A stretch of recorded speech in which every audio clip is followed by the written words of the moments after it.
Pemirsa, ada berbagai tanaman buah yang bisa dikembangkan di halaman rumah ataupun di kebun.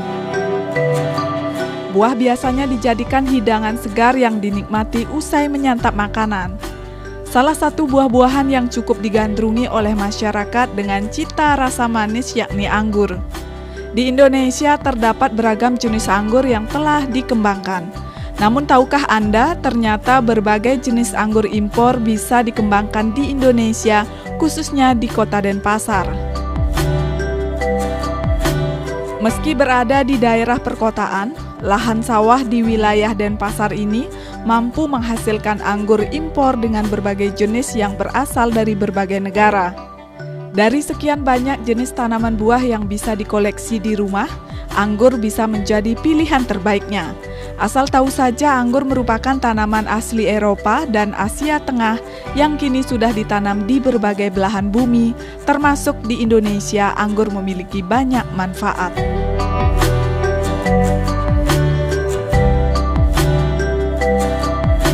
Salah seorang petani anggur di Kota Denpasar, khususnya di Jalan Cempaka Putih 2, yakni di Bali Mesari Farm, terdapat 38 jenis buah anggur impor yang dikembangkan di atas lahan sawah.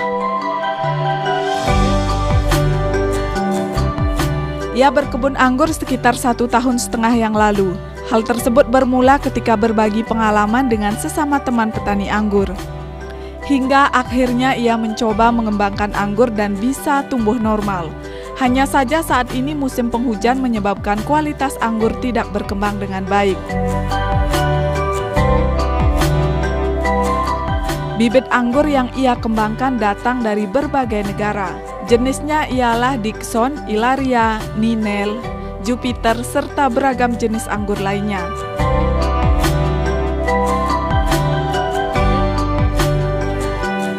Dari pertama nanam sekitar 1 tahun 6 bulan sampai sekarang.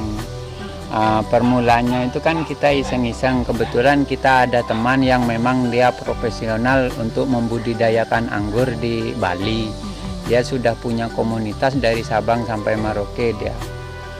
Tapi di Bali kan belum ada, kita coba-coba ternyata bagus, cuman keadaan yang tidak mendukung karena di saat kita pembuahan, habis itu buahnya itu dikirakan kita belum musim hujan, ternyata hujan, akhirnya kan rusak, pecah seperti ini semuanya itu dia. Tapi awal mula berkebun anggur ini sulit nggak Pak? Maksudnya nyari bibit seperti itu? Kalau nyari bibitnya sih teman itu ngedatangin impor memang dia. Dari mana aja Pak? Ada dari Ukraina, ada dari Afrika, jadinya ada, tapi udah kalau kayak gini kan dia jenisnya Dickson dia. Memang semua ngedatangin dari luar semua. Ya, ini semua berarti jenis anggur impor ya Pak ya? Ya. Ada berapa jenis anggur? Ada sekitar 38 jenis. Oh, banyak sekali. Ya, bisa Ya. disebutkan beberapa jenis aja Pak? Ada Dickson, ada Ilaria, ada Ninel, Tran, terus ada Oscar, ada Jupiter, banyak. 38 jumlahnya. Ya. Nah, dari awal menanam sampai berbuah itu perawatannya seperti apa sih Pak? Perawatannya sih nggak begitu sulit, cuma kan namanya apa ya, kita harus benar-benar telaten itu. Apalagi di sini kan tanahnya tidak produktif, dulunya sering banjir. Kayak kemarin ternyata di saat kita mau panen kebanjiran itu dia. Nah, kemudian pupuk dan air itu seperti apa pemberiannya Pak? Kalau air sih di sini sudah berlimpah air, tapi di saat musim kemarau itu paling-paling kita nyiramnya 2 hari sekali itu.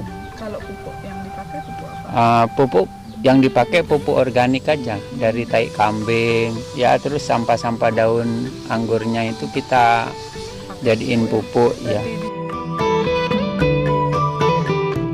Pemirsa, jika kita berbicara mengenai perawatan, hal ini bisa dilakukan dengan mudah. Hanya saja buah anggur mesti dirawat dengan telaten. Tantangan terberat yang dirasakan yakni ketika musim penghujan. Pupuk yang digunakan yakni memanfaatkan pupuk organik yang ada di sekitar kita. Misalnya kotoran kambing dan juga daun yang dimanfaatkan sebagai pupuk.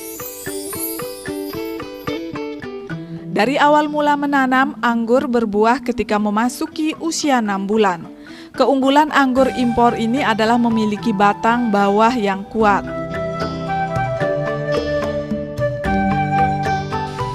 agak susah di saat kayak begini. Sebenarnya kita bisa menikmati, ternyata anggurnya pecah semua. Karena hujan ya, Ya, Pak? karena hujan. Nah, dari awal menanam sampai berbuah itu butuh waktu berapa lama, Pak? 6 bulan. 6 bulan. 6 bulan itu sudah bisa berbuah. Tapi kan ini kan yang kita tanam batang bawahnya ini jenisnya RM dia. Jadinya jenis batang bawahnya juga impor ini. Kalau dia batang bawahnya lokal, dia udah mati, nggak mampu bertahan dia. Berarti yang impor ini lebih kuat batang bawahnya? Iya, batang bawahnya ini kan memang teman itu ngedatangin dari luar dia. Namanya Pak Asep, Pak Eka Asep. Itu yang ada di sini. Ya, terus kalau jenis-jenis anggur Singaraja dia bagus, tapi di saat di tanah-tanah yang tandus. Tapi di sini kan tanahnya banyak, kan tahu sendiri banyak airnya, jadi nggak kuat dia, busuk dia. Oh gitu ya. Kalau jenisnya RM, Dogre itu baru kuat dia. Berarti anggur ini dikembangkan cocok dengan cuaca yang panas gitu ya, Pak ya? Ya, cuaca panas di saat di saat buah sudah mulai matang kan nggak boleh kena air terlalu banyak dia. Ya boleh kena air tapi kan hanya sekedar secukupnya aja. Nah, dari awal menanam udah berapa kali panen, Pak, sebelumnya? Ini sudah 4 kali panen. Awalnya bagus kualitasnya? Pertama bagus kualitasnya karena nggak kena musim hujan. Habis itu keduanya yaitu hujannya susah diprediksi. Panennya setiap berapa bulan? Kalau anggur itu sebenarnya kalau kita pakai greenhouse itu tergantung kitanya. Buahnya dia tergantung kitanya. Kayak seperti ini kita mau buahin lagi pun bisa. Tapi karena keadaan tidak memungkinkan, sebentar lagi musim hujan, makanya kita biarin supaya nanti di saat musim kemarau dia buahnya maksimal. Tapi sekarang kalau ada greenhouse-nya, misalnya kita ada modal, ya Bagus ya, Pak, bagus ya. Nah, kualitas yang baik itu kan Bapak dapatkan pas pertama panen. Seperti apa sih bagusnya buah yang Ya berkualitas? tidak seperti ini. Kalau ini kan dia banyak ada bercak-bercak hitam itu dia. Kalau kualitas pertama yang panen itu karena dia pas di musim kemarau dia. Bagus jadinya ya. Ya, karena di Bali itu kan banyak upacara adat.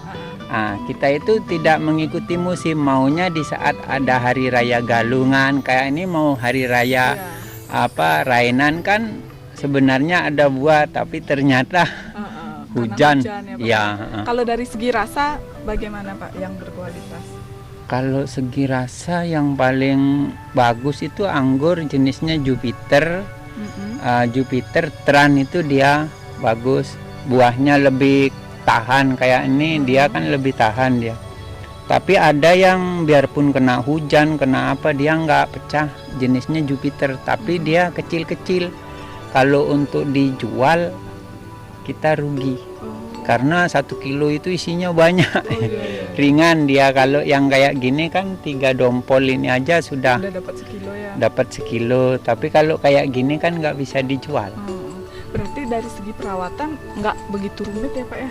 Enggak. Hanya diberi pupuk, Ya harus, air. maksudnya harus kita telaten itu aja, sama kayak ngerawat. Dari awal menanam ia sudah panen sebanyak 4 kali. Anggur bisa dipanen setiap saat jika menggunakan greenhouse. Buah anggur yang berkualitas yakni memiliki kulit yang tidak ada bercak hitam. Jika berbicara mengenai pemasaran, buah anggur memiliki potensi yang bagus karena di Bali terdapat upacara agama yang tentunya memerlukan buah-buahan. Petani juga menuturkan anggur mengalami beragam serangan hama, namun bisa disiasati agar hama tidak mendekat. Kebun anggur ini juga dibuka untuk umum untuk dikunjungi. Kisaran harga anggur impor ini ada yang harganya Rp85.000 per kilogram, ada pula yang harganya Rp50.000 per kilogram, bergantung pada jenis anggur tersebut. Kalau misalnya dibuka untuk wisata itu bayar tiket atau bagaimana? Untuk sementara ini belum, karena keadaan ini tidak kita yang penting orang senang kesini itu aja orang ya kan. Apalagi kemarin kita habis kena masalah pandemi itu kan, banyak orang cari kesenangan, ya udah ke sini, ada yang bengong cuma nongkrong gitu. Selama ini udah ada yang berkunjung ke sini, Pak? Ada dari Malaysia, banyak dari Jakarta, ada dari Surabaya. Kedepannya Bapak akan tetap bertani anggur, Pak? Ya, kita mudah-mudahan aja ada investor yang mau ngasih bantuan, kan bisa kita. Kalau kita sih tetap berusaha, tapi kan kalau belum ada modal kita nggak bisa. Maksudnya kalau untuk wisata itu kan harus terus menerus. Harus ada greenhouse.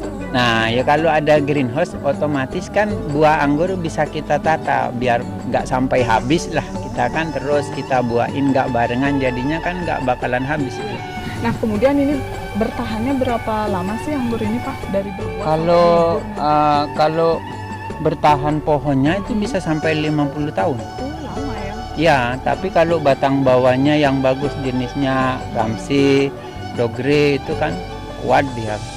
Tinggal dirawat dengan Ya, dia karena batangnya bisa sampai sebesar pohon pinang itu nanti dia. Ini baru berusia berapa, Pak? 1,5 tahun. Udah panen 3 kali ya? Iya. Nah ini ada bunga, ini sistem tumpang sari ya, Pak ya? Biar indah aja dia, biar kelihatan indah itu dah. Ya, tapi tidak mengganggu tanaman anggurnya? Tidak. Oh, berarti untuk pupuk itu nggak berebut ya? Enggak, ya kan anggurnya pemupukan itu di saat kita mau pemangkasan pembuahan aja. Oh iya. Nah Pak, dari berapa tadi 38 jenis ya, Pak ya? Ya. Apa yang paling bagus perkembangannya, paling rajin? Kalau di sini paling bagus itu transfigurasi. Dia warnanya hijau. Dompolannya itu kalau yang bagus dia satu dompol itu bisa sampai 1 kilo lebih. Guna menjadikan lahan agar tambah produktif, petani juga memanfaatkan lahan untuk mengembangkan bunga. Hal ini bisa kita kenal dengan sebutan pertanian tumpang sari. Jika dilihat dari segi warna, anggur yang berwarna hijau memiliki daya tarik yang paling tinggi jika dibandingkan dengan warna lainnya. Anggur jenis Mondruk memiliki harga yang paling mahal, yakni berada pada kisaran Rp100.000 per kilogram. Jenis Natali, Jupiter kini tengah berbuah cukup lebat. Dari semua jenis anggur ini memiliki karakter yang berbeda-beda. Anggur ini juga bisa dikembangkan di halaman rumah. Itu ada Ninel. Ninel itu dia rajin sekali berbuah, tapi anggurnya anggur merah kurang banyak, kurang peminatnya, kurang itu. Berarti yang berwarna hijau paling banyak peminatnya. Iya. Oh, itu paling disukai masyarakat ya, Pak? Ya, yang disukai itu sebenarnya paling enak anggurnya Ilaria, tapi dia anggur hijau, tapi di sini baru ada 1 pohon aja. Nah, kalau yang paling mahal apa, Pak?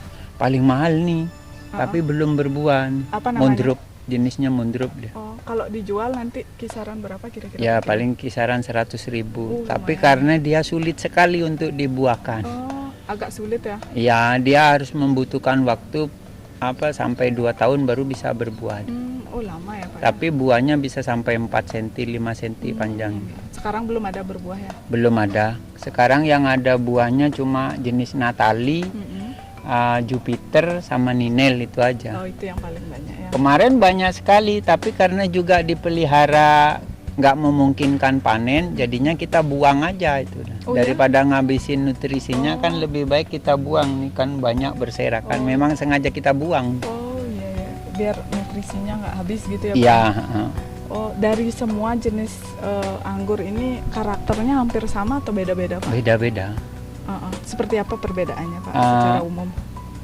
Ada, kalau Dickson ini buahnya bagus, tapi karakternya dia itu kadang-kadang belum sempat matang dia sudah rusak gininya. Tapi kita sarankan kalau memang ada yang penghobi anggur, kalau jenisnya Tran, kalau skala rumahan, Ninel itu baru bagus. Bagus. Nah, kalau peminat masyarakat di Bali untuk buah-buahan kan tinggi ya, Pak ya, karena ada upacara tinggi, ya. Sebenarnya ini peluang bagus ya. Perlu ya. Cuma kendalanya ya di situ aja. Harapannya ke depan apa, Pak, selaku petani? Ya, asalkan bisa gimana ya.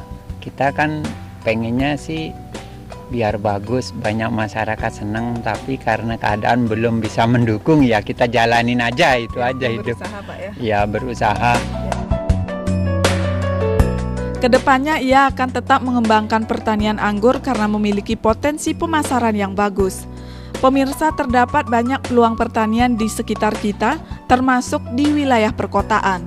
Sekian agrobisnis kali ini, terima kasih atas perhatian Anda. Sampai jumpa.